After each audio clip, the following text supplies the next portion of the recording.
Guru Nation, welcome to episode, Christopher's going to guess right now, 222. Pretty close actually for not doing this for a while. I did one yesterday, that was 226. Oh. This is 227. And I think the last time I was on was 218 or something like that. yes. And Happy New Year. Happy New Year to you as well. You just said you did one. What did I do? Podcast? Yes. Yes, I did one yesterday. Right. This is 227. Wake up, Chris. I know it's freezing in here, but you've got to wake up. Yes, it's very cold. Just to let everyone know, I'm 16-0, fantasy football, perfect season. It's over. Finished. Actually, It's over. I didn't bring this up yesterday. And I didn't do a podcast since it's been over. Okay. So, 16-0, I did the unthinkable. And certainly defied all odds. I don't know about all odds, but the odds. Your odds. My odds. So which jersey are you buying me? I don't know. Who was your best scoring player? McCaffrey. Oh, then it's going to be McCaffrey. But I said if you're feeling charitable, you can get me George Kittle. Oh. Whichever one's cheaper then. It'll be McCaffrey. Kittle's more of a custom type of thing right now. Oh. McCaffrey. Okay. A lot of things for 2019. We're going to create, not today, but we're going to create content specifically aimed at physicians. And then run LinkedIn ads against it. Yeah. We've never done this before. But I'm going to find a way to target. Experiment. Yeah. On Facebook, I did this. I put medicals. I think you can target by degree, and I put medical school. Oh, you can. But I got a lot of people that were not doctors. Yeah. Responding. Like I got nurses. I've got Sure. like Which I would expect. I've got like medical assistants. Okay, you go by salary too? Yeah, you go by salary, or you could go by income. But then you're just gonna target a bunch of rich people. How many of them are No, doctors? I wouldn't make it too high. I would probably make it. It would eliminate like a lot of LVNs and things. So like 150? Not even that high. 100? 100? Yeah. So I'm going to learn how to do this with LinkedIn. Hopefully this mic is working. Testing. It's working. So we're actually going to do that, and we're going to, of course, talk about the results on the podcast and on the YouTube videos, because all this social media stuff, all this like Facebook ads and YouTube ads, it's growing up, it's maturing, right? And you can actually get more sophisticated with the tactics that you do. So we found that our best clients for our business, not for our sites necessarily, but we're always targeting physicians for our sites, Sure. right? So this would actually help us do that too, if we wanted to target just doctors in Southern California, as an example. But for our consulting business and our Site Owner Academy, I almost flipped you off, and our CRA Academy. It's on video. It is on video. For those three things that we kind of do the package deal, we call it the package deal. Right. Why don't you tell people what that is first, before we talk about it? So it includes our services for 6 months and our 2 academies, both the Site Owner Academy and the CRA Academy. And if you listen to Dan at all, you know what those are. So it includes all 3 of those for a total of $8,000. Separately, they would cost $12,000. And you do not have to start those in any order or concurrently, or whenever you want to start them. So very good description of the package deal. So we found in our short, limited data that we've been collecting on this, that our best clients for this package deal, which is our favorite because, well, it's our favorite for a number of reasons. It kills many birds with one stone. Sure. It's profitable for us. But it also it gives tremendous value to the purchaser. Sure. More so than just each product standalone. Especially when they're research naive. And especially my favorite product of all, the Site Owner Academy, when that's thrown into it. Sure. Right? So what we found was that our best clients for this package deal were physicians. Or Are and were. And so I thought, what we have been doing so far with the podcast, with the videos, is great because it gets general awareness about the industry out there. It attracts everybody. But if we want just, 1 out of every 30 maybe are doctors, right? Out of the calls we do. 1 out of 20? Yeah, I would say more like 1 out of 20. It's definitely not 1 out of 5 or Oh, 1 out of 10, No, right? 1 out of 20. So if we keep it up organically, yeah, we'll get more of these doctors, but how do we pour gasoline on the fire? And it's creating content, which will not be this podcast, will be another one. Well, you gotta advertise specifically to that market. Physicians. Yeah. Hey doctor, this is why you need to consider research. Sure. We're going to do videos and podcasts, short, long, on that, run ads, and see what happens. On LinkedIn, on Facebook, and even on Instagram. They're on Instagram. I don't think you can target on Instagram to that level, but on Facebook you can. I want to go off on a quick tangent. I use Instagram for branding. Quick tangent. Yeah. Because I know you think TV's going out of business. If TV could do this, do you think that it would make it more... Well, it certainly would make it more versatile, but do you think it would make it more able to withstand the marketplace? Right? If it could target its audience, right? Like, for example, we're just going to advertise to doctors, right? And somehow smart TVs knew who a doctor was, and they had a specific commercial for them. No. Why not? Very simple, no. Because the content on TV is limited compared to the internet. And so because of that, in the long run, the eyeballs are all going to go to the internet. So the TV's going to have shrinking audiences. All you're going to have left, if it's a big if, they can pull off this highly targeted capability, which they won't be able to, they're not going to have viewers, because you need organic viewers to sell ads to show the ads to you, right? So the only reason YouTube and Facebook and Instagram ads work is because billions of people are on that thing every 5 minutes. I mean, you have kids, are they on these things? Sure. And how often are they on? Like every 2 seconds, right? Well, I would say they're certainly utilizing internet for some reason or another. Probably more than TV, right? 3 to 1. More than TV. 3 to 1. Yeah. Triple. And that's only going to get worse for TV. So, to do well at this kind of a business, to be an advertiser of content, you need to have an audience that's growing, which TV doesn't have. And then you need to have people wanting to sell to those people, which TV has, because the numbers they're using are fake. They're saying ratings are up for a certain show, but they're not counting when people are not watching the commercials. They have no way to count that. Sure. Right? On Facebook, they're right there in the news feed. But they're finding a way around this, right? If you go to on demand, you ever use on demand? Like DVR?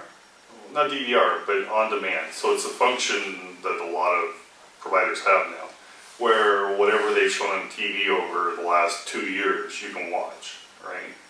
But when you utilize that service, so you're not following any kind of guide or timeline, right? It's just whenever you want to watch it, like it's DVR. Yeah. But you cannot fast forward through the commercials. Okay, so it's like a pre-roll ad on YouTube. Right. Yeah. I mean, they're just copying what YouTube's doing. Sure. Yeah, but that's not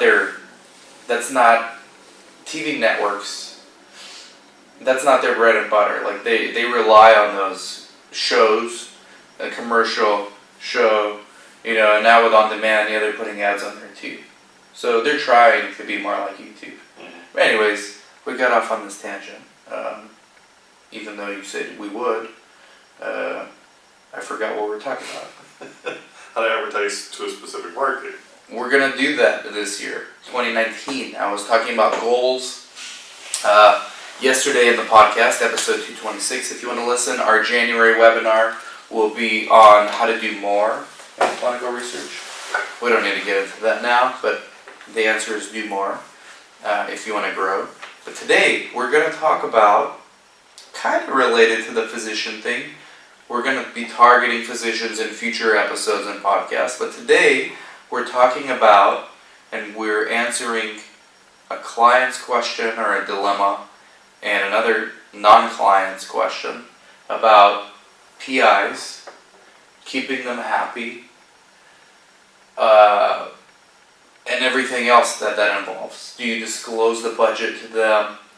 Are you transparent? Do you give them raises? Do you give them whatever they want? Do you say yes no matter what? What do you do if you're a site with physicians? Let's go with the client, the anonymous client. Can you break down their situation, their dilemma? Oh. And by the way, we've been telling people on this podcast and the YouTubes, your PIs are not guaranteed. Just because they sign a contract with you does not mean you have them forever. And they sign contracts with sponsors too. That's right. They're not a slave to anybody. Your job never ends as a site owner. You always need new PIs. Right. Always. Do we say that enough? They're free to come and go as they please, and they often do. Yeah, forget your contract. Yeah. Is what they're going to say. They don't care. Yeah. So, can you break down the context of what's going on with one of our clients? Sure. Because it's common and it can and does happen to everybody. Yeah. So this client has a number of studies. They have more than one PI too. But one of their PIs was recently awarded a study and has a site selection visit coming up for another study and has an SIV for another study. So there's like 3 studies, if I understood correctly, that this PI basically has. Right? One's a site selection visit. But nothing's enrolling yet, right? Right. Nothing's enrolling. One, they just did the SIV, one the SIV's coming up, and one they're having a site selection visit. Okay. And this PI just let them know that they're no longer interested in doing research. And did they say why? No, it didn't say why. I didn't think it was important. Right, because they could be lying. But what would you speculate?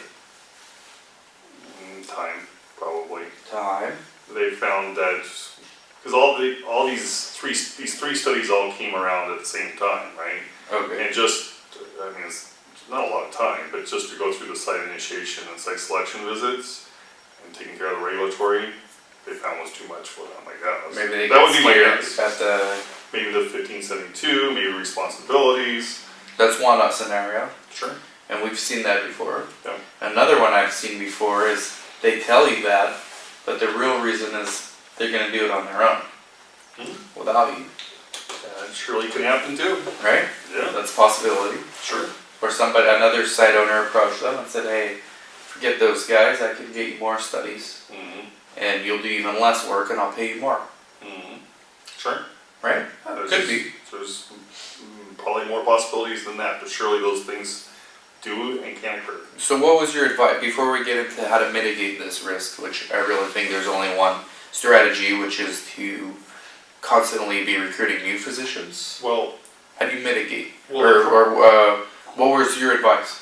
Well, first, before you even go there, I would counter that, unfortunately, before you even had your site initiation visit, or site selection visit, in which the study is basically yours to lose, as we've discussed before. But even having multiple PIs is going to be difficult to keep that site selection visit in place. And this client has multiple PIs. Right. So they kind of have been doing what we've been telling them to do, right? And their only option at this point, in terms of the site selection visit, is just what I told them to do. I thought was the best plan of action, was just say, listen, that the initial PI has changed their mind.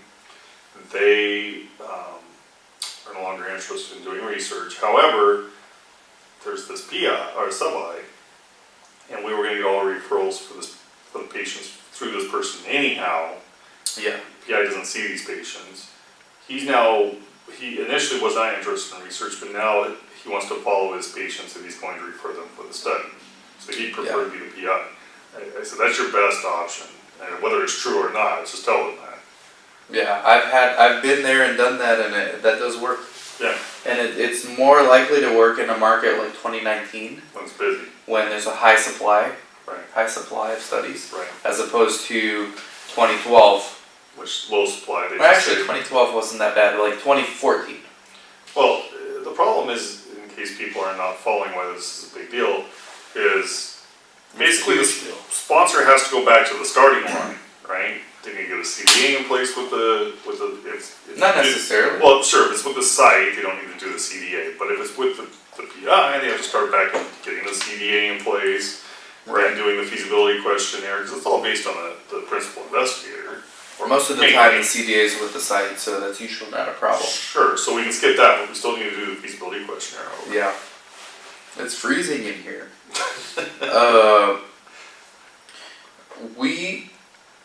So I've done this, I don't know how many times before, where I already had secured the study, but the PI bailed out for whatever reason, and I was able to salvage the study a few times. Most of the time, I think. I think it's much easier to do if you have data. What does that mean? If you have a patient or two enrolled in the study. Oh, if you already have the study, yeah, but I'm talking about the site selection visit. Oh, like yeah. you did the feasibility survey, you have a site selection visit scheduled, and now your PI bails. I've even sprung it up on the monitor at the site selection visit. I think you're less than 50% likely to get that site selection visit. Yeah. If that's where you're at. Well, it depends on the market. But it seems like your site's kind of not stable, right? Is it still that way in 2019? Oh, less so, surely. So you think these people will be able to pull it off? Well, being that they have 3 studies in this, I told them expect to lose one. Mm-hmm. And possibly all, but expect to lose at least one. I'd say if they lose 33% of their studies, they're sitting all right. Is there anything they can do to get this doctor back? I told them that's your best bet. What did they say? Keep your doctor there. Promise them, do whatever you need to do, pay them more money. Just get a patient enrolled in each study. What did they say? And they said they'll try. Okay, so it's not out of the question yet. It doesn't sound like it, no. Okay, now what are some mitigation strategies besides the obvious of always avoid this. recruit more? Offense is the best defense in this case, but beyond that, like let's say you've done that, just like these people, they have other doctors, but you still don't want to lose a doctor for a study that you already are going to get, right? So what are some strategies there? Like, do you pay them a little bit up front? I think there's no cookie cutter solution. Yeah, every doctor's different. Yep. Every doctor has different needs and wants and ambitions, and you got to figure that out. Well, as a side owner, I think the absolute best way to avoid this is to make them a partner, right? I think that's the ultimate way to avoid this. Eventually, but you're now married, so eventually. Yeah, but I'm just saying that's the ultimate way to avoid this scenario. Yeah. Right, but it's also a more risky one, right? Because you can't let them go and they can't let you go. So, if you want, if we have a PI, we made them a owner. More than one. Right, we have a PI, we've made them an owner. Try not to give away who it is. And they told me, because they're an owner, they can't leave. Yeah, exactly. And we actually added another layer of complexity to it with getting real estate involved. Purchased property, all of us bought it. Yep. And now you really can't get out of it, right? So maybe real estate's another option too, to bring these physicians in without giving them equity in your company. You buy the building. That doesn't make a lot of sense, though. If you can. Sure. Most people are not at that stage if they have a startup, right? But Right. if you're an established clinic, this is a good segue. If you are an established clinic and you have surplus funds, is it wise to save up for real estate? And my answer would be, it always is. not just for the obvious, benefits of owning real estate, but get your doctor in on it. Give them equity in the building. Have them put skin in the game. Sure. If they're not an owner in your site, approach them with owning a piece of real estate. Most of them would want to do it, but then long term, they can't really not work with you anymore. Right. I mean, they could.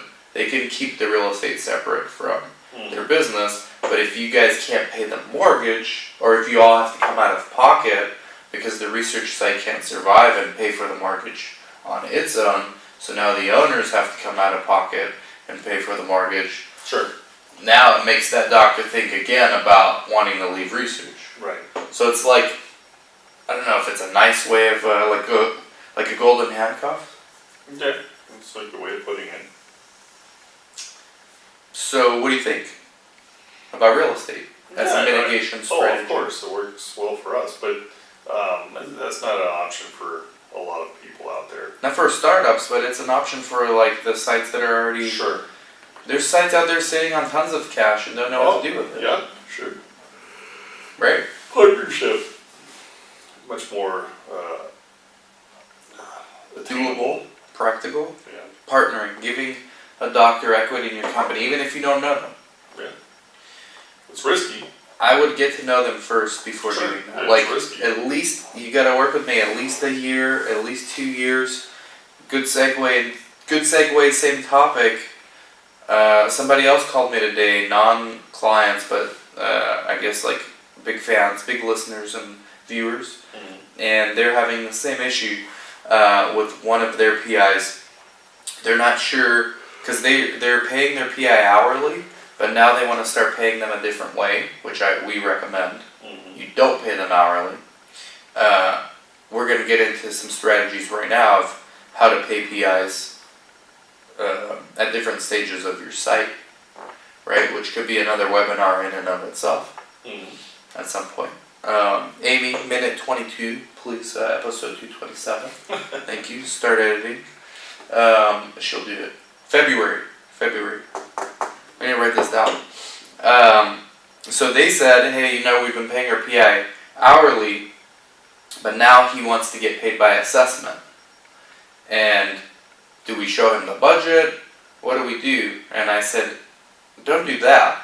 Pay him a percentage of the study, maybe 10%, 20%. And then they were like, well, what about the overhead? We're paying for that. I said, no, you can't have the best of both worlds.